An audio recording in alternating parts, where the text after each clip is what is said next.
CMS is the Center for Medicare and Medicaid Services. It is the federal agency that administers the Medicare program, the Medicaid program, Children's Health Insurance Program, and the federal marketplace for insurance, the individual and small group market in particular. There are lots of reasons to talk to CMS. I tend to think of CMS as really controlling healthcare reimbursement for a good part of the United States, and not just for Medicare or Medicaid. But many private insurers also follow CMS's rules, and those rules relate to the holy trinity of reimbursement, which are coding, coverage, and payment.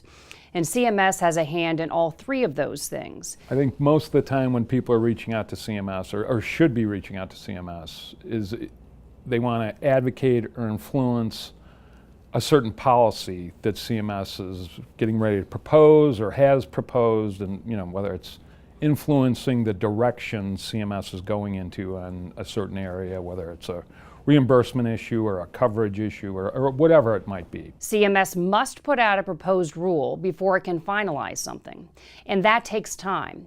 So working with our clients, we like to get in to see CMS in advance of a proposed rule to work with CMS about any number of things that they might be concerned with. If this is regarding a rule about legislation, an initiative, you need to understand the historical and regulatory and legislative context and political in which this process, this issue developed. What are the pressure points? What is the thing that's keeping that level of CMS, in a sense, concerned?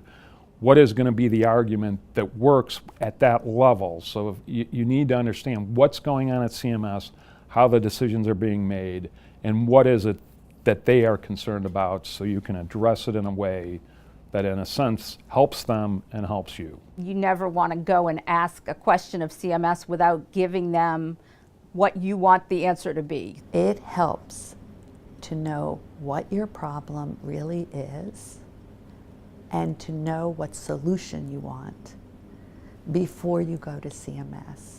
I think the biggest mistake people make when they approach CMS is that they know how to complain about the problem, but they don't know how to help CMS come up with the solution that would satisfy the client.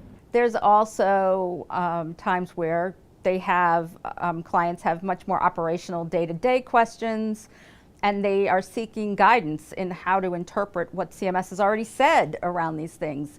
CMS is not always crystal clear. Guidance regulations come out and sometimes they can be interpreted in multiple ways, or they're not in the level of detail that you need as an operational person to move something forward. Going to CMS without a specific ask, going there with CMS, this is what we see in our industry, here's what we see in our situation.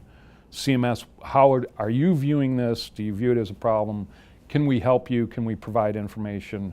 And again, not with a specific ask, but trying to develop a relationship so that when you do have a specific ask somewhere down the line, you've built up some credibility. Generally, you're not going to know exactly what they're going to say, but there are hints, there are clues, and the more you track on and monitor what CMS is saying, the better prepared you will be when changes come. It's so important to understand what CMS is thinking. Not only is it the largest purchaser of healthcare in the world, it's also a regulator, it is an enforcer, and it controls a significant part of the healthcare economy in the United States.